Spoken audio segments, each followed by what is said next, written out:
आप सभी को जय मसीह की। परमेश्वर की पवित्र उपस्थिति में आप सबका स्वागत है। आज का विषय बहुत ही गंभीर है और मैं चाहूँगा कि आप सब इस छोटे से इनकरेजमेंट को, इस छोटे से मैसेज को बहुत ध्यान से सुनिए, क्योंकि ये मैसेज हम सब के लिए सुनना और इस पे मनन करना और इस बात को मानना और इस बात पे चलना हम सब के लिए बहुत ज़रूरी है। इससे पहले कि मैं आपको विषय बताऊं, आइए हम एक वचन पढ़ लेते हैं जो हमें मिलता है याकूब की पुस्तक, उसका 2 अध्याय, उसकी 10वीं आयत में। याकूब उसका 2 उसका 10। देखिए क्या लिखा है। क्योंकि जो कोई सारी व्यवस्था का पालन करता है परंतु एक ही बात में चूक जाता है तो वह सब बातों में दोषी ठहर चुका है। बहुत गंभीर बात यहाँ पे लिखी है। अगर आप इसको ध्यान से पढ़ेंगे और परमेश्वर से बोलेंगे कि प्रभु, जब मैं इसको पढ़ता हूँ तो आप मुझे समझ दे कि मैं इसको सही में इसको समझ सकूँ कि क्या वचन मेरे से क्या कहना चाहता है। तो इसमें लिखा है कि अगर हम किसी एक भी बात में चूक गए, किसी एक भी आज्ञा में चूक गए, तो हमारी बाकियों की आज्ञा मानना भी व्यर्थ है। क्योंकि वचन में लिखा है, क्योंकि हर एक बात को, हर एक आज्ञा को मानना हमारे लिए बहुत ज़रूरी है। हम ये नहीं कह सकते कि आइए हम कुछ आज्ञाओं को मानते हैं और किसी एक आज्ञा को नहीं मानते तो हमारा काम चल जाएगा या हम स्वर्ग चले जाएंगे। अभी पिछले दिनों में मैं आपको बताना चाहता हूँ कि मैं क्यों, परमेश्वर ने मेरे अंदर ये डाला कि मैं आपको ये छोटा सा शॉर्ट एनकरेजमेंट, इस बात पे बताऊं। क्योंकि अभी कुछ दिनों पहले ही मैंने एक बहन के द्वारा सुना था, एक बहन कहीं पे बता रही थी कि अगर हम प्रभु में विश्वास करते हैं, ईसाई हैं, प्रभु के बच्चे हैं, अपने आप को प्रभु यीशु मसीह को अपना उद्धारकर्ता मान चुके हैं, तो वो बहन बता रही थी कि कम से कम हम इतना तो कर सकते हैं कि जैसे 10 आज्ञाएं बताई गई है निर्गमन की पुस्तक में, और भी काफ़ी सारी आज्ञाएं, हम वचन को पढ़ते हैं तो काफ़ी सारी बातें वचन में बताई गई है जो प्रभु यीशु मसीह बोलते हैं। परमेश्वर ने बोला है कि हमें इस रास्ते पे चलना है, इन आज्ञाओं को मानना है। मगर वो बहन जब वचन से कुछ बता रही थी तो उन्होंने कुछ ऐसी बात बोली जिसने मुझे मोटिवेट करा कि मैं इस छोटे से और गंभीर विषय में छोटा सा एक शॉर्ट इनकरेजमेंट मैसेज बता पाऊँ, आप सबके सामने शेयर कर सकूं। वो बहन बोल रही थी कि अगर हम प्रभु के बच्चे हैं, अगर हम वचन को पढ़ते हैं, हम चाहते हैं कि प्रभु की कृपा दृष्टि हमें पे बनी रहे, तो बहुत सी आज्ञाएं वचन में लिखे हैं, मगर हम कुछ आज्ञाओं को तो उनमें से मान ही सकते हैं। मगर मेरे प्रियो, मैं आपको बताना चाहता हूँ, और जब मैंने इस बात को सुना तो मुझे लगा कि कहीं ना कहीं परमेश्वर मेरे अंदर डाला कि ये बात सही नहीं है, और मुझे इस बात को बाइबल के अनुसार, वचनों के अनुसार इस बात को समझाना बहुत ज़रूरी है कि अगर हम स्वर्ग जाना चाहते हैं, अनंत जीवन को पाना चाहते हैं, तो हमें ये सोच अपनी हटानी पड़ेगी कि अगर हम 10 आज्ञाओं में से, या जो भी आज्ञाएं बाइबल में लिखी गई उनमें से किसी एक को भी नहीं मानेंगे तो हम स्वर्ग चले जाएंगे। मेरे प्रियो, मैंने आपके सामने पढ़ा है याकूब उसका 2 उसका 10 में लिखा है, क्योंकि जो कोई सारी व्यवस्था का पालन करता है परंतु एक ही बात में चूक जाए तो वह सब बातों में दोषी ठहर चुका है। वचन हमें बहुत गंभीरता से बात बताता है कि हम पूरी व्यवस्था का पालन करें, हर एक वचन को माने, और अगर किसी एक वचन को भी हमने नहीं माना या किसी एक वचन के पीछे नहीं चले, या पड़ोसी से प्रेम करना हो सकता है, मूर्ति पूजा करना हो सकता है, व्यभिचार करना हो सकता है, बहुत सी आज्ञा वचन में दी गई है। और वचन हमें बहुत गंभीरता से बताता है कि अगर हम किसी एक वचन में भी चूक गए तो इसका मतलब है हम सारी आज्ञाओं में दोषी ठहरते हैं। इसका मतलब ये नहीं है कि हम बाकी आज्ञाओं को मानते हैं तो उस वजह से दोषी ठहर रहे, नहीं। इस वचन का मतलब यह है कि अगर हम किसी एक आज्ञा को भी नहीं मानेंगे तो हमारा जो बाकी की आज्ञाओं को मानना है, उसके बल पे हम स्वर्ग या अनंत जीवन को नहीं पा सकते।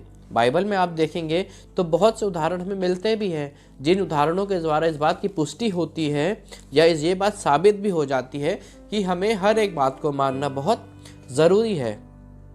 मरकुस की पुस्तक में आप 10वें अध्याय में पढ़ेंगे तो इस पुस्तक 10वें अध्याय में एक धनी युवक और अनंत जीवन के बारे में बताया गया है।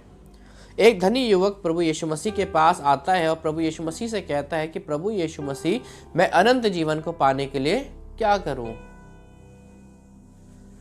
और जब प्रभु यीशु मसीह के पास इस बात को लेके आता है, पूछता है मैं अनंत जीवन को पाने के लिए क्या करूं, तो प्रभु यीशु मसीह बोलते हैं तू सारी आज्ञाओं को मान।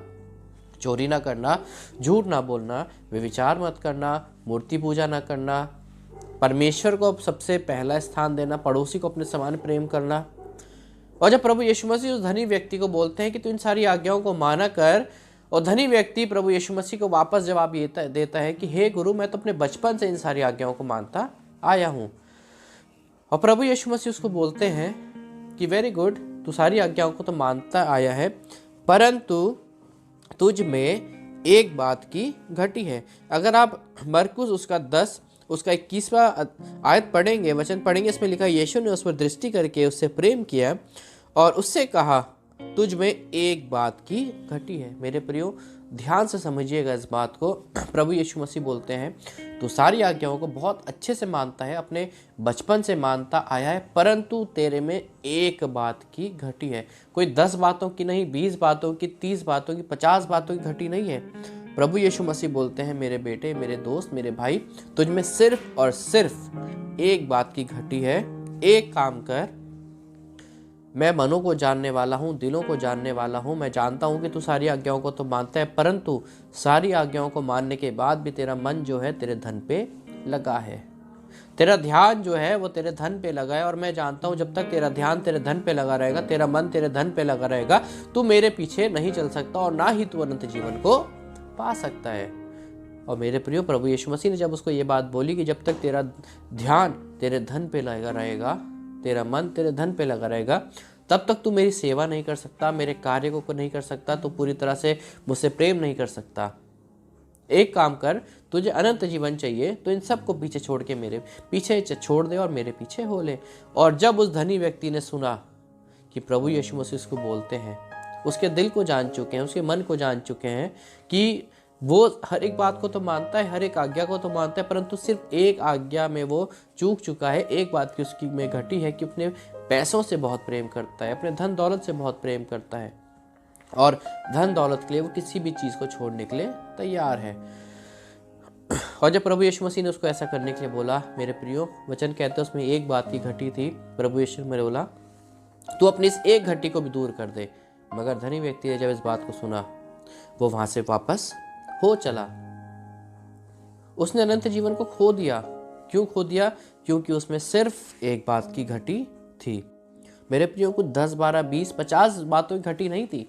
हर एक आज्ञा को बहुत अच्छी तरह वो मानता था, परंतु वचन में साफ साफ लिखा है कि उसमें एक बात की घटी थी, जिस वजह से उसने अनंत जीवन को, स्वर्ग राज्य को खो दिया। मेरे प्रियो, मैं विश्वास करता हूं कि आप इस बात को समझ पाए होंगे कि हर एक आज्ञा को मानना कितना ज़रूरी है। अगर आप और मैं, अगर हम भी यही सोचते हैं आज तक कि हम कुछ आज्ञाओं को मान के स्वर्ग जा सकते हैं, तो ये अपने दिमाग से निकाल दीजिए। ये मैं नहीं कहता, ये वचन में लिखा है कि हर एक आज्ञा को मानना बहुत ज़रूरी है, क्योंकि अगर हम एक आज्ञा में भी चूक गए तो हम बाकी की आज्ञाओं में भी दोषी पाए जाएंगे। दूसरा उदाहरण हम देखते हैं, मत्ती की पुस्तक उसका 25वां अध्याय आप देखेंगे तो उसमें 10 कुंवारियों के बारे में लिखा गया है। 10 कुंवारियां जो अपने दूल्हे के आने का इंतजार कर रही थी, और वचन में लिखा है 10 में से 5 कुंवारियों ने अपना दीपक ले रखा था, उसमें तेल दिया ले रखा था, उसमें तेल भर रखा था। वो पूरी तरह से तैयार थी अपने दूल्हे के लिए। उन्होंने अपनी मशालें ले रखी थी, मशालों में तेल भी रखा हुआ था। ये इस बात का सबूत है, जो इस बात को बताता है कि 5 कुंवारियां पूरी तरह तैयार थी। मगर हम बाकी की 5 कुंवारियों के बारे में अगर वचन में पढ़ेंगे तो वचन में लिखा है कि उन्होंने भी अपनी मशालों को ले रखा था, मगर वचन में लिखा है उन्होंने मशालों में तेल नहीं डाला था। एक तरफ 5 कुंवारियां थी जिन्होंने अपनी मशालों को लिया था, उसमें तेल भी डाला हुआ था, जो इस बात को बताता है, इस बात का सबूत है कि पूरी तरह तैयार थी। मगर उसी दूसरी तरफ 5 कुंवारियां और थी जिन्होंने अपनी मशालों को तो लिया था, परंतु उन्होंने उसमें तेल नहीं डाला था। मेरे प्रियो, हम ये नहीं कह सकते कि 5 तैयार थी और 5 तैयार नहीं थी। मेरे प्रियो, वचन कहता है कि 5 जो थी वो पूरी तरह से तैयार थी, मगर जो 5 थी वो पूरी तरह से तैयार नहीं थी। 5 ने पूरी तरह से तैयारी कर रखी थी, मगर जो 5 जो बच गई थी उन्होंने अधूरी तैयारी कर रखी थी। तैयार तो दोनों थी, मगर एक पूरी तरह तैयार थी, एक आधी तैयार थी, और जो पूरी तरह तैयार थी वो दूल्हे के साथ चली गई, मगर जो आधी तैयार थी वो वहीं रह गई और उन्होंने दूल्हे को खो दिया। मेरे प्रियो, मैं विश्वास करता हूँ कि इन 2 उदाहरणों के द्वारा आप समझ पाए होंगे कि कितना ज़रूरी है हर एक आज्ञा को मानना, हर एक आज्ञा को दिल से मानना, उनको पूरा करना। अगर आप और मैं ये कहते हैं कि मैं चोरी नहीं करता, व्यभिचार नहीं करता, परंतु अपने पड़ोसी से प्रेम नहीं करता, तो मेरे प्रियो इस बात को विश्वास कीजिए कि हम स्वर्ग नहीं जाएंगे। अगर कोई ये कहता है कि मैं अपने पड़ोसी से प्रेम करता हूँ पर मैं कभी कभी व्यभिचार कर लेता हूँ, तो मेरी बात का विश्वास कीजिए, हम स्वर्ग नहीं जा पाएंगे। मेरे प्रियो, वचन हमें बहुत स्पष्ट रूप से बताता है कि अगर हम किसी एक आज्ञा में भी चूक गए तो बाकी की आज्ञाओं में भी हम दोषी पाए जाएंगे। और जब मैंने ये बात को उस बहन के द्वारा सुना तो परमेश्वर ने मेरे अंदर डाला कि आज भी बहुत से लोग हैं जो इस बात को मानते हैं, इस बात पर विश्वास करते हैं कि अगर हम किसी एक आज्ञा को भी नहीं मानेंगे तो हम स्वर्ग चले जाएंगे, ये बोल के कि प्रभु हमने 9 आज्ञाओं को, 20 आज्ञाओं को, 30 आज्ञाओं को तो माना था, बस एक में तो चूक गए। मगर मेरे प्रियो, धनी व्यक्ति भी सिर्फ एक आज्ञा से चूक गया था और जिस वजह से उसने अनंत जीवन को खो दिया था। आज निर्णय आपका और मेरा है। सेम वही सवाल आज आपके और मेरे सामने है। आज हर एक व्यक्ति को अनंत जीवन पाना है, स्वर्ग जाना है। आपको भी स्वर्ग जाना है, मुझे भी स्वर्ग जाना है। तैयारी हम सबको करनी बहुत ज़रूरी है मेरे प्रियो। वचन आपके साथ है, बाइबल हम सबके पास है। वचन मैं विश्वास करता हूँ हम सब बाइबल को पढ़ते हैं, मनन करते हैं, अपना समय परमेश्वर के साथ बिताते हैं। और जब अपना समय परमेश्वर के साथ बिताते हैं तो परमेश्वर हमें बताता है कि वचन में क्या क्या लिखा है, हमें समझ देता है, समझाता है। मेरे प्रियो, इस छोटे से शॉर्ट एनकरेजमेंट के द्वारा मैं आपको यही बताना चाहता हूँ कि अगर आप भी आज ये सोचते हैं कि किसी एक आज्ञा के चूक जाने के बाद भी हम स्वर्ग जा सकते हैं, तो ये हमारी गलत फहमी है। हमें पूरी तरह वचन पे चलना है। जितनी आज्ञाएं हमें दी गई है हमें सबको मानना है। जो बातें प्रभु यीशु मसीह ने हमें करने के लिए बोली है, हर एक बात को ईमानदारी से करना है मेरे प्रिय। किसी एक बात में भी चूक गए तो मेरा विश्वास कीजिए हम अनंत जीवन को खो देंगे। आप सबको जय मसीह की। मैं विश्वास करता हूँ छोटे से एनकरेजमेंट के द्वारा आप सबको आशीष मिलेगी। और अगर आप विश्वास करते हैं कि वचन के द्वारा जो मैंने आपको बताया है ये सही है, तो मैं चाहता हूँ कि आप इसको और लोगों तक पहुँचाएं ताकि वो लोग भी इस बात की गंभीरता को जानें जो याकूब उसके 2 उसके 10वें आयत में लिखा है। आप सबको जय मसीह की। परमेश्वर आप सबको आशीष दे।